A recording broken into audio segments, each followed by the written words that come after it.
날씨가 아침에는 정말 쌀쌀했거든요. 그런데 이제 조금 시간이 지나고 나니까 또 이렇게 온도가 올라가는 것 같습니다. 또 이렇게 봄날 되면은 또 산에 올라가시는 거 좋아하실 수 있는데 우리가 지금 예배 가운데 축복의 산으로 올라가고 있는 줄 믿습니다. 그래서 이제 등산을 가게 되면은 등산하시는 분들끼리 이렇게 지나치면서 인사하듯이 오늘은 이렇게 인사했으면 좋겠습니다. 축복의 산의 공기가 너무 좋습니다. 이렇게 한번 인사 나눴으면 좋겠습니다.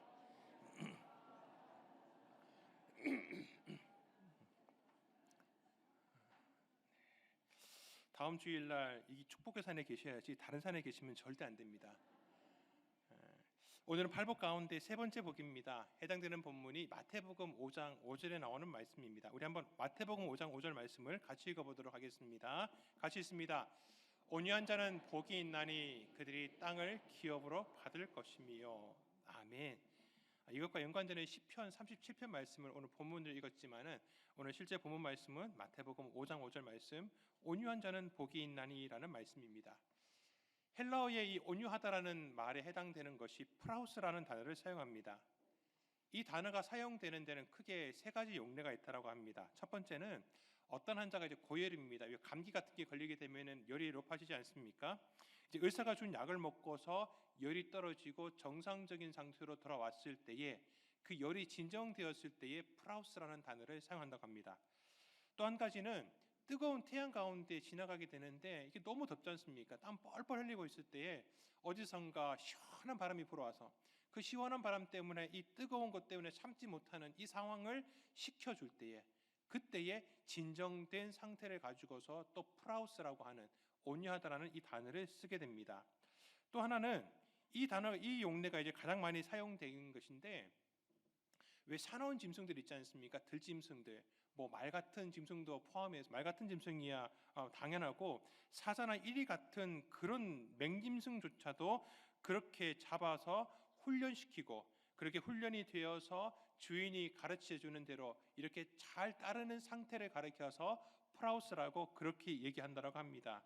이렇게 힘이 잘 조절되어서 유익한 목적을 위해서 사용되도록 훈련된 것, 훈련된 성품, 인격을 가리켜서 프라우스, 온유하다라고 그렇게 이야기를 합니다. 성경에서 말하고 있는 온유함의 대부분이 바로 이런 의미입니다. 우리가 원래 온유하지 않았지만은 마치 그런 들짐승들이 잡혀와서 길들여지고 훈련되면서 그렇게 자기에게 만들어진 그 풍품이 바로 온유함이다라고 하는 것이죠. 그러니까 타고난 성품이 아니라 밖에서 외부적으로 주어진 성품이라고 하는 것입니다. 성령께서 우리 안에 들어오시게 되었을 때 성령으로 거듭난 사람이 갖게 되는 성품 가운데 하나가 바로 온유함입니다.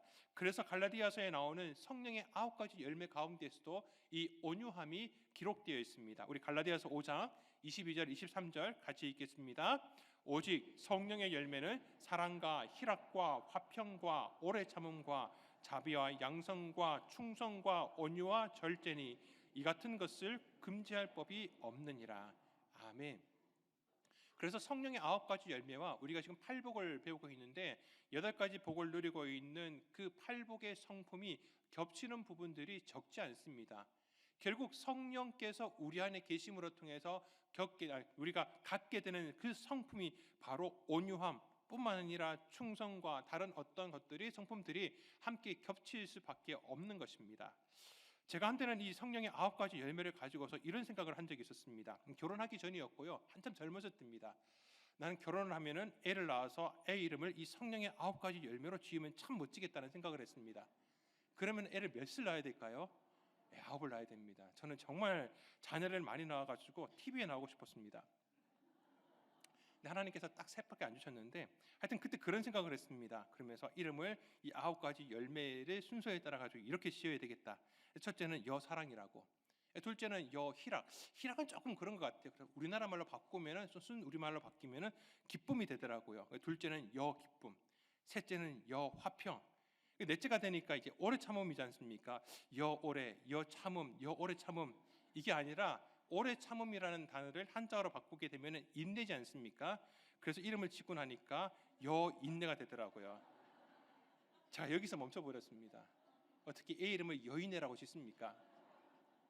그래서 제가 성령의 9가지 열매는 안 되겠다라고, 그래서 하나님께서 셋밖에 안 주신 것 같아요. 셋째에서 멈춰버렸습니다. 아무튼 온유라는 게 그렇습니다. 우리가 원래 온유하지 않았습니다. 원래 온유하지 않은 성품 가운데서 성령께서 우리 안에 내주하심으로 통하여서 하나님으로 인하여서 하나님께 의해서 길들여지고 얻게 되는 성품이 바로 온유함이라고 하는 것입니다. 성경에 등장하는 인물 가운데는 온유한 사람들이 참 많이 나옵니다. 그 중에 대표적인 인물 가운데 한 사람이 바로 요셉입니다. 요셉은 어린 나이에 아버지 집을 떠나게 됩니다. 자의적이지 않지 않습니까? 타의에 의해서 떠나게 되었습니다. 무슨 부푼 꿈을 가지고서 나는 앞으로 무엇가 되리라고 하는 야망을 가지고서 떠난 것도 아닙니다. 근데 우리가 너무나도 잘 알다시피 그렇게 집을 떠났기 때문에 그가 결국 애굽의 총리가 되지 않았습니까? 그런데 그 총리가 될 때까지 너무 많은 시련의 기간을 겪어야만 했습니다. 자기 형들에게 팔리지 않았습니까? 아무리 이복 형제라고 하더라도 그래도 형제지 않습니까? 어려서부터 계속해서 같이 지냈던 형제임에도 불구하고 이 형들이 자기를 죽이려고 합니다. 그래도 죽이지는 않겠다라고 생명을 살려가지고 애굽의 노예로 팔기는 했습니다마는 생각해보면 차라리 죽는 게 낫지 노예 고통 가운데 사는 그 삶 얼마나 힘들었겠습니까? 희망도 없습니다. 평생을 그렇게 노예로 살다가 사람 취급당하지 않는 그런 고통 가운데 사는 것 어떻게 보면 단 한 번의 죽음으로 끝나버리는 것보다 그 죽음의 고통보다 더 심한 것일지 모릅니다. 게다가 그렇게 노예로 팔려간 집에서 그래도 요셉은 충성을 다합니다. 자기의 주인이었던 시위대장 보디발의 집에서 요셉은 자기에게 주어졌던 이 저주스러운 운명을 원망하지 않고 노예가 뭐가 좋다고 노예임에도 불구하고 자기의 주인에게 충성을 다합니다. 그런데 그렇게 충성을 다했을 때에 주인의 눈에는 노예만 보인 게 아니었습니다. 노예와 함께하는 하나님이 보였습니다. 그리고 그 하나님 때문에 이 노예뿐만 아니라 자기도 복을 받고 있다라고 하는 것, 그걸 깨닫게 됩니다. 그러면서 그 노예를 가장 높은 노예로 삼게 됩니다. 그래봤자 노예입니다. 노예를 아직까지는 벗어나지 못했습니다. 그래도 좀 더 대우받는 노예가 되었죠. 하지만 또 그곳에서 또 억울한 일을 당하게 됩니다. 이번에는 주인의 아내에게 유혹하는데 뿌리쳐야죠. 어떻게 주인의 아내와 그런 못된 짓을 할 수 있습니까? 여주인의 요청을 뿌리치고 달아났을 때 분명히 그것은 요셉이 한 행동은 자기 주인이었던 보디발을 향한 충성된 모습임에 틀림없었습니다. 그런데 자기 주인에게 그렇게 충성된 모습을 보였음에도 불구하고 그 충성이 배반당합니다. 오히려 주인은 자기의 아내를 유혹했다라고 오해하고 그리고 그 누명을 쓴 노예를 왕의 신하들이 갇히는 감옥에다가 가둬버리게 됩니다. 인생이 어떻게 이렇게 기구한 인생입니까?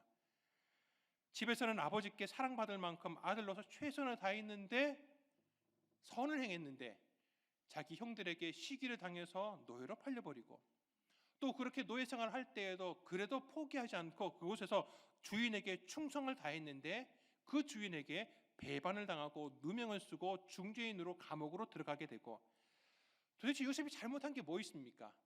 악을 행한 게 뭐가 있습니까? 그는 평생을 살아오는 동안에 선을 행하였으면 행하였지 악을 행한 적이 없습니다. 우리는 이런 일을 당하게 됐을 때 내 안에 쌓여있는 이 분노, 원망들 다 표출하고 싶습니다.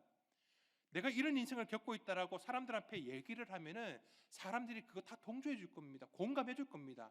어떻게 그런 인생이냐고 가엾다고 불쌍하다고 무언가 도와줄 수 있는 것들을 도와줄 수 있을지도 모릅니다. 사람은 그렇습니다. 그렇게 인생 가운데서 자기에게 힘든 일이 있고 그 힘든 일을 내놓았을 때 같이 동조하는 사람이 있을 수밖에 없습니다. 다윗의 아들 압살롬을 아십니까? 압살롬은 아버지 왕 다윗에게 반란을 일으켰던 그런 무지막지한 아들입니다. 그런데 아들 압살롬이 왜 반란을 일으킨 줄 아십니까? 아버지가 자기에게 대해서 너무 무관심해서 그 무관심 때문에 반란을 일으켰습니다. 근데 더 기가 막히는 게 그렇게 반란을 일으켰는데 그 압살롬과 동조하는 사람들이 그렇게 동조했던 다윗의 신하 가운데에서 적지 않은 사람이 이 압살롬에게 함께했다라는 겁니다. 그 반란 가운데 동조했다라는 겁니다. 왜 그렇습니까? 압살롬이 아버지가 자기에게 이렇게 무관심하게 내팽개쳤다라고 얘기를 하니까 신하들이 자기도 그런 것 같거든요. 자기도 왕에게 무관심을 당하는 것 같고 나를 잊어버린 것 같고 그런 마음이 있으니까 이 압살롬의 마음에 공감을 하는 겁니다. 그러니까 같이 반란을 일으키는 거죠. 아니 그런 마음도 함께 공감하는 사람들이 있는데 이 요셉 같은 사람 이 압살롬은 차라리 악을 행했죠. 그런데 요셉은 악을 행하지 않았지 않습니까? 선을 행했습니다. 그럼에도 불구하고 요셉은 누구 하나 붙들고서 자신의 이 억울함을 원망하지 않았습니다. 감옥에서조차 그는 죄수임에도 불구하고 얼마나 억울합니까? 밑바닥인 줄 알았더니 더 밑바닥으로 내려간 게 아니겠습니까? 그런데 거기에서도 신실함을 보입니다. 거기에서 성실함을 보입니다. 그러면서 그 간수를 지키고 있는 간수 중에서 가장 높은 간수장에게 신임을 얻게 되고, 그 간수장에 의해서 그곳에 있는 죄인들 가운데서 가장 높은 죄인, 그래도 죄인은 똑같은 것 같습니다. 그래도 그런 신임을 받지 않습니까? 그리고 그곳에서 술 맡은 관원장을 만나게 되고 그의 꿈을 해몽해 주게 되고, 그리고 그에게 은혜를 입히게 됩니다. 술 맡은 관원장이 내가 나가게 되면 널 기억하겠다라고, 내가 반드시 끄집어내겠다라고 그렇게 약속을 하면서 나갔는데, 누가 이 죄인의 그리고 노예로 있다가 죄수로 올려온 사람을 기억하겠습니까? 잊어버립니다. 감옥에서 나갈 수 있는 신라 같은 희망마저 요셉에게는 허락되지 않았습니다. 그런데 성경 어디를 보더라도 요셉이 원망했다라는 얘기는 하나도 없습니다. 결국 우리가 알다시피 요셉은 그렇게 술관원장이 감옥에서 나간 지 2년이 지나서야 술관원장이 추천해줘서 애굽의 왕 바로 앞에서 꿈을 해몽해주고, 그 꿈을 해몽해주는 것들을 통하여서 그는 죄수의 신분에서 하루아침에 애굽 총리의 자리까지 오르게 되었습니다. 그 기나긴 시간 얼마나 잘 참고 견뎠습니까? 원망하지 않고 불평하지 않고 얼마나 잘 참았습니까? 그러면 그때서는 해도 되지 않습니까? 이제 누가 아무런 사람도 없습니다. 자기 위에 바로 말고는 자기 위에 군림하는 사람이 없습니다. 내 마음대로 할 수 있는 세상입니다. 권력도 가지고 있고 힘도 가지고 있고 내가 부릴 수 있는 수많은 군사들도 가지고 있습니다. 그것뿐입니까? 물질과 명예와 가질 수 있는, 인간으로 가질 수 있는 모든 것들을 가지게 되었습니다. 그러면 그때 되어서 나를 잊었던 사람, 나에게 누명을 씌웠던 사람, 그리고 이 저주스러운 운명을 살게 했던 형들, 그들을 향하여서 그들이 자기에게 행한 악입니다. 그 악을 갚을 수 있지 않았겠습니까? 그렇게 그 악을 징계한들, 사람들이 그렇게 징계한 것을 가리켜서 나무란 사람이 없습니다. 그것이 사실은 공입니다. 의를 행하는 것입니다. 악을 벌하는 것이지 않습니까? 요셉이 만일 그렇게 행하였다면 사람들이 뭐라 그럴 수 없습니다. 그렇지만 성경 어디를 보더라도 술관원장을 불러가지고 그에게 왜 이제서야 나를 불러냈냐라고 말하지도 않았고, 시위대장 보디발과 그의 아내를 불러서 어떻게 나한테 그런 누명을 씌울 수 있었냐라고 안갚음하지도 않았고, 또 가나안 땅으로 군사를 보내어서 자신을 노예로 팔아버렸던 형들을 붙잡아 오도록도 하지 않았습니다. 혹자는 그렇게 얘기할 수도 있습니다. 이제 총리가 되고 나니까 그런 권력과 모든 것들을 갖게 되니까 그런 넓은 마음을 갖게 되었기 때문에 모두를 용서해주는 그런 온유한 마음 같은 그런 성품을 갖은 게 아니겠냐라고 그렇게 얘기할 수도 있습니다. 하지만 아닙니다. 요셉은 이미 총리가 되기 전에 이미 그런 사람이었습니다. 노예로 팔렸다라고 해서 자신을 노예로 팔았던 형들을 원망하지 않았고, 그리고 감옥에 들어갔다라고 해서 그 누명을 씌운 주인의 아내를 원망하지도 않았습니다. 그리고 자신을 감옥에서 꺼내주지 않았다라고 술관원장에게도 원망하지 않았습니다. 총리가 되기 이전부터 요셉의 마음 가운데는 그런 마음이 없었습니다. 사랑하는 성도 여러분, 이게 바로 온유함입니다. 어쩔 수 없어서 내게 주어진 이 운명을 운명이라니 생각하면서 그걸 그대로 순응하는 삶, 그게 온유함이 아닙니다. 연약하기 때문에, 내가 가진 것이 아무것도 없기 때문에 어쩔 수 없이 그것을 받아들이는 연약함, 유순함을 가리켜서 온유함이라고 하지 않습니다. 예수님께서도 온유하신 분이셨습니다. 그런데 그 온유하셨던 분이 유순함으로, 연약함으로만 일관되셨습니까? 어느 날 예수님께서 성전에 들어가셨을 때에 그 성전에서 사람들에게 비둘기를 팔고 환전하고 있는 사람들을 보고 예수님께서는 분을 내셨습니다. 채찍을 만들어 오셔서 그 상을 엎으시고 그 사람들을 다 내어주셨습니다. 예수님께서 그렇게 힘이 없어서 그렇게 온유하신 것이, 유순했던 것이 절대 아니셨습니다. 온유함은 유순함이 아닙니다. 유순함이 절대 아닙니다. 그리고 요셉이 그렇게 온유한 삶을 살았던 이유가 창세기에는 이렇게 기록되어 있습니다. 우리 창세기 39장 9절 말씀을 같이 읽도록 하겠습니다. 이 집에는 나보다 큰 이가 없으며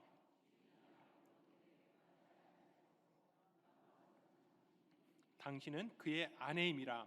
그런즉 내가 어찌 이 큰 악을 행하여 하나님께 죄를 지으리이까. 아멘. 내가 어찌 이 큰 악을 행하여 하나님께 죄를 지으리까. 하나님께 죄를 지으리까.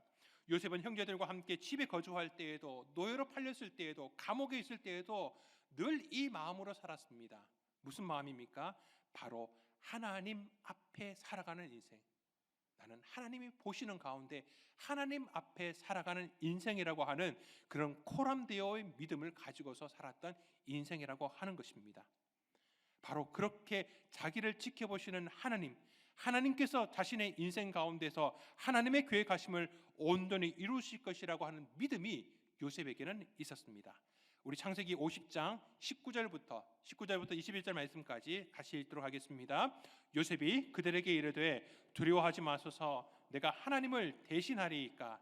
당신들은 나를 해하려 하였으나 하나님은 그것을 선으로 바꾸사 오늘과 같이 많은 백성의 생명을 구원하게 하시려 하셨나니 당신들은 두려워하지 마소서, 내가 당신들과 당신들의 자녀를 기르리이다 하고 그들을 간곡한 말로 위로하였더라. 아멘. 요셉은 어린 시절 자신에게 보이셨던 하나님의 꿈에 대한 신뢰가 있었기 때문에 요셉은 그렇게 밑바닥 인생으로 거기에서 더 밑바닥으로 내려가고 있는 인생이었지만은 절대 흔들리지 않았습니다. 절대 흔들리지 않았습니다. 그 온유함을 끝까지 지켜나갔다라는 것입니다. 요셉은 총리가 되어서 그 모든 것들을 가졌기 때문에 그때서야 온유했던 것이 아니라 밑바닥에서부터 계속해서 온유하였습니다. 왜 그렇습니까? 하나님 앞에서 하나님을 신뢰하는 그 믿음을 지켰기 때문에 그렇습니다. 하나님 앞에서 신뢰하고 사람 앞에서 불평하지 않는 것, 그것이 바로 우리 믿음의 신앙이 가지고 있는 온유함입니다. 사랑하는 성도 여러분, 우리가 온유한 것은 하나님께서 우리를 인도하시고 이끌어 가시는 것, 그것을 바르켜서 우리는 섭리라고 합니다. 그런 하나님의 섭리에 대한 신뢰에서부터는 굳센 마음, 흔들리지 않는 중심을 가지고서, 그런 마음을 가지고서 사람 앞에서 절대 불평하지 않는 것, 그것이 바로 우리 믿는 사람의 온유한 삶인 줄 믿습니다. 그래서 오늘 읽었던 본문 말씀 시편 37편 말씀에서도 이 시편 기자인 다윗이 이렇게 노래를 하는 것입니다. 우리 시편 37편 3절에서 8절 말씀을 같이 읽도록 하겠습니다. 여호와를 의뢰하고 선을 행하라. 땅에 머무는 동안 그의 성실을 먹을거리로 삼을지어다. 또 여호와를 기뻐하라. 그가 내 마음의 소원을 내게 이루어 주시리로다. 내 길을 여호와께 맡기라. 그를 의지하면 그가 이루시고 내 의를 빛같이 나타내시며 내 공의를 경호의 빛같이 하시리로다. 여호와 앞에 잠잠하고 참고 기다리라. 자기 길이 형통하며 악한 꾀를 이루는 자 때문에 불평하지 말지어다. 분을 그치고 노를 버리며 불평하지 말라. 오히려 악을 만들 뿐이라. 아멘. 계속해서 반복되는 게 무슨 말씀입니까? 하나님을 신뢰하라는 겁니다. 우리를 위하여서 합력하여 선을 이루어 주시는 그 하나님을 전적으로 의지하고 신뢰하라는 겁니다. 흔들리지 말라는 것입니다. 그런 가운데서 사람들 앞에서 불평하지 말라는 겁니다. 하나님, 왜 내 인생은 왜 이렇게 만드셨습니까? 아니, 하나님께서는 왜 저렇게 악을 행하는 사람들은 형통하게 만들어 주시고 잘 살게 해주시고 어떻게 세상에 나아가서 완전 저렇게 떵떵거리면서 살고 있는데 하나님, 내 인생은 왜 이렇습니까? 라고 절대 불평하지 않는 모습, 그 모습을 가리켜서 온유한 모습, 그 온유한 모습을 이 시편을 기록한 다윗이 노래하고 있는 것입니다. 다윗도 그런 인생이지 않았습니까? 그는 떠돌이였고 도망자의 인생을 살았습니다. 그는 왕으로서 세움받기 위해서 선지자 사무엘에게 기름 부었던 사람입니다. 그렇지만 그런 떠돌이와 도망자의 인생을 살아갈 때 어떤 마음이었겠습니까? 요셉과 같은 마음입니다. 내게 기름 부으신 하나님께서 결국 나를 그 기름 부음의 자리 가운데에 세워주실 것이라고 하는 그 믿음, 그런 신뢰가 있었기 때문에 다윗도 또한 어디로 가든지 하나님 앞에 신뢰함 가지고 사람들 앞에서 그의 마음 가운데 절대 나는 왜 이렇습니까? 라고 불평하지 않았다라는 겁니다. 그렇게 그 모든 역경을 지나고 나니 무엇으로 하나님께서 보답하시느냐? 우리 시편 37편 11절 말씀입니다. 같이 읽습니다. 그러나 온유한 자들은 땅을 차지하며 풍성한 화평으로 즐거워하리로다. 아멘. 이것은 다윗의 고백입니다. 다윗의 경험에서 우러나왔던 고백입니다. 그렇게 하나님께서 자기를 온유하게 다듬으시고 훈련하시고 길들여 주심으로 통하여서 결국 얻게 되는 것, 하나님께서 그를 말미암아 이스라엘 온 땅을 통치하게 하신 것이 아닙니까? 예수님께서 팔복 가운데, 산상수훈 가운데 이 팔복을 말씀하실 때에 이 세 번째 복, 온유한 자는 복이 있나니 땅을 기업으로 받을 것이며 하실 때에는 분명히 주님께서는 이 다윗의 시편을 인용하신 것입니다. 오늘 우리에게 온유한 삶이 무엇입니까?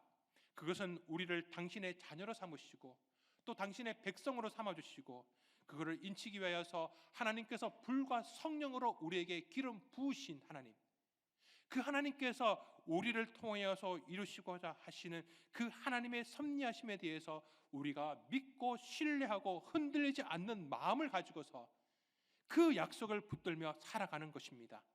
그냥 연약한 마음으로 혹은 타고난 온순한 마음이 절대 아닙니다. 그래서 우리는 가난한 심령 가운데 하나님 앞에 나올 때에 우리 속에 있는, 우리 안에 있는 연약한 선한 것이 하나 없는 것을 발견하게 됩니다. 하나님만 의지하게 됩니다. 그리고 그런 가운데 자기의 모습을 보고 애통합니다. 세상을 바라보면서 더 슬퍼합니다. 눈물을 쏟게 됩니다. 그런 우리를 향하여서 하나님께서는 이 온유한 마음을 주시는 것입니다. 그 세상을 향하여서 하나님의 뜻과 나를 향하는 하나님의 신실하신 계획을 발견하게 되는 것입니다. 그러면서 우리가 온유하게 되는 것이죠. 그러니까 우리가 가난한 심령으로 주님 앞에 나오는 순간 우리가 또한 온유한 성품도 함께 가지게 되는 것입니다.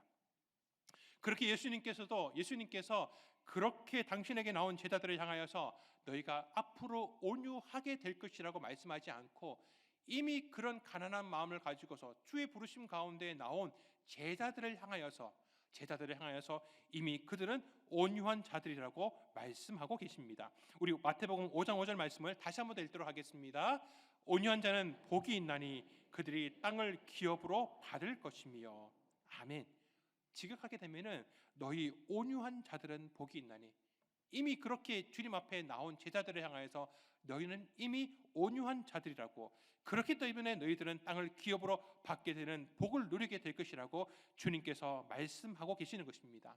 사랑하는 우리 믿음의 성도 여러분, 이미 예배와 말씀 앞에 나온 여러분이 바로 그 온유한 사람인 줄 믿습니다.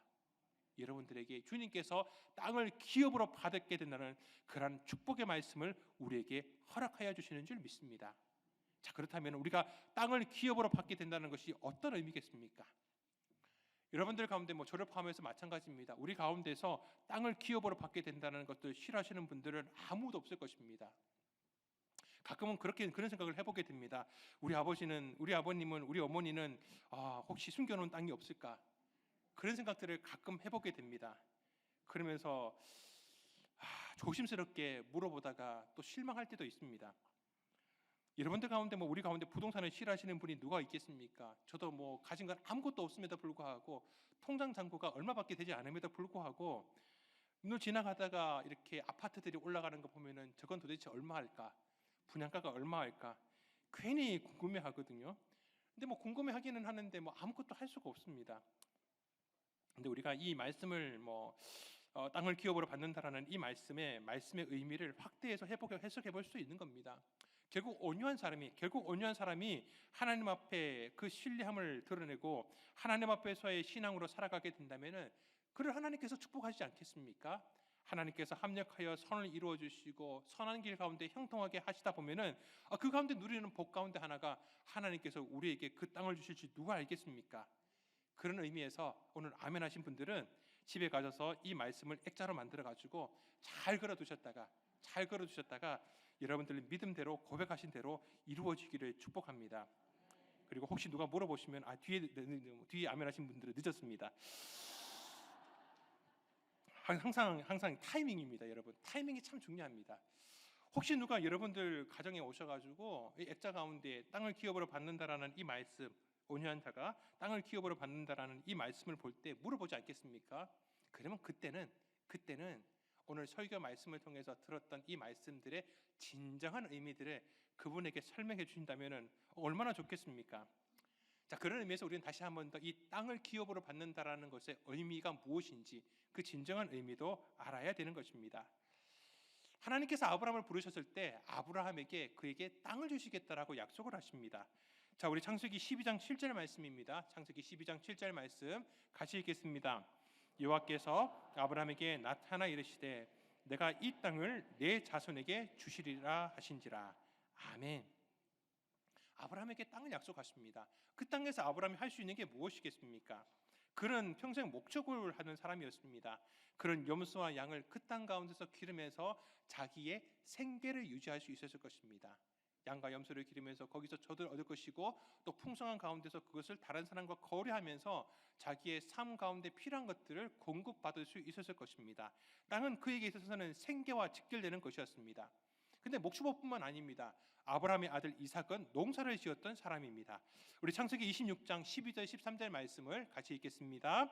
이삭이 그 땅에서 농사하여 그 해에 100배나 얻었고 여호와께서 복을 주심으로 그 사람이 창대하고 왕성하여 마침내 거부가 되어. 아멘. 땅은 농사도 짓습니다. 농사를 지으면서 자기의 생계를 유지하게 됩니다. 그런데 여러분들 보시면요, 이 땅을 통하여서 하나님께서는 복을 주시고 그 땅을 통해서 얻은 복을 통해서 그의 삶이 더욱더 윤택해진다라는 겁니다. 생계를 유지하는 것뿐만 아니라 어떻게 보면 더 나아가서 우리의 부도 축적해 나갈 수 있는 것입니다. 그런데 그것이 단순히 물질만을 가리키는 것은 아닙니다.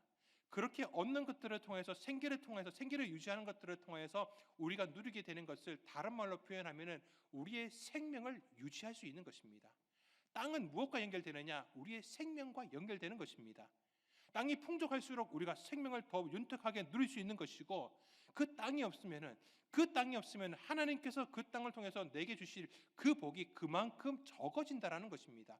누릴 수 있는 것이 그만큼 줄어든다라는 것이죠. 그러니까 땅을 하나님께서 풍성하게 주신다는 것은 무슨 의미를 갖습니까? 하나님이 우리에게 베풀어 주실 그 생명의 은혜가 우리 가운데 더 풍성하게 임하게 된다라는 것입니다.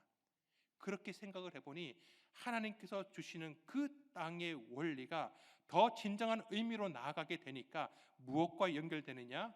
바로 이런 말씀과 연결이 되는 것입니다. 하나님께서 아브라함에게 약속하셨던 그 가나안 땅 전부를 자신의 후손인 이스라엘 백성들에게 차지하게 하셨습니다. 그렇게 차지하게 될 땅에서 모세는 이스라엘 백성들에게 이렇게 가르쳐 줍니다. 우리 신명기 25장 19절 말씀을 같이 읽겠습니다. 그러므로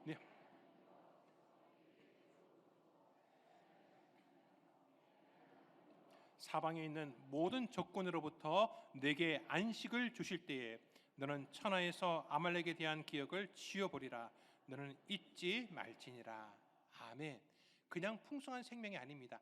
안식이 있는 풍성한 생명입니다. 그리고 온전한 안식, 완전한 안식은 어디서 얻게 됩니까? 우리가 너무나 잘 알고 있는 것처럼 말씀에서 우리에게 이야기하고 있는 것처럼 바로 예수 그리스도를 통해서 우리에게 안식을 주시는 줄 믿습니다. 결국 이 땅이 가리키는 것, 이 땅을 기업으로 차지하게 될 것이라는 것은 무엇을 얘기하는 겁니까? 우리가 그렇게 하나님의 성령을 통해서 온유하게 되게, 그렇게 온유하게 살아갈 때에 하나님께서는 우리에게 바로 그 예수 그리스도 그 자신을 우리가 소유하게 되는 것뿐만 아니라 예수 그리스도께서 다스리시는 그 나라 가운데에서 진정한 삶의 안식 그리고 영광을 누리게 될 것이라는 말씀입니다. 그리고 그 안식을 마지막 저 천국 가운데서만 누리는 것이 아니라 우리가 이 땅 가운데 살아가는 동안에서도 우리의 삶 가운데, 우리의 생업 가운데서도 하나님께서는 누리게 하시는 줄 믿습니다. 말씀을 맺습니다. 온유한 사람은 그 온유함을 하나님 앞에서 그리고 사람 앞에서 나타내 보입니다. 어떻게 나타냅니까? 하나님께 대해서는 우리의 믿음의 신실함, 하나님의 섭리하심에 대한 신실함으로, 그리고 사람 앞에서는 그러한 신실함을 굳건하게 믿는 믿음을 가지고서 사람들 앞에서 원망하지 않고 불평하지 않는 모습으로 우리의 온유함을 나타내 보입니다.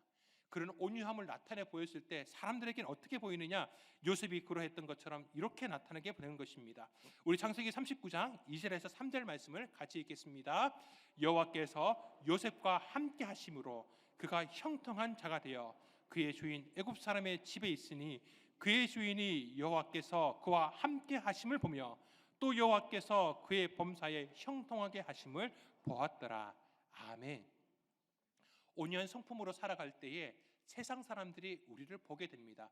온유함을 보고 온유함 가운데서 드러나는 여호와 하나님과 함께하는 우리의 삶을 보게 되는 것이고, 또 하나님께서 우리의 삶을 선하심 가운데 형통하게 하시는 가운데 인도하시는 것을 누가 보게 되느냐? 내가 살아가고 있는 삶의 터전에 함께 살아가고 있는 세상 사람들이 보게 된다고 하는 것입니다.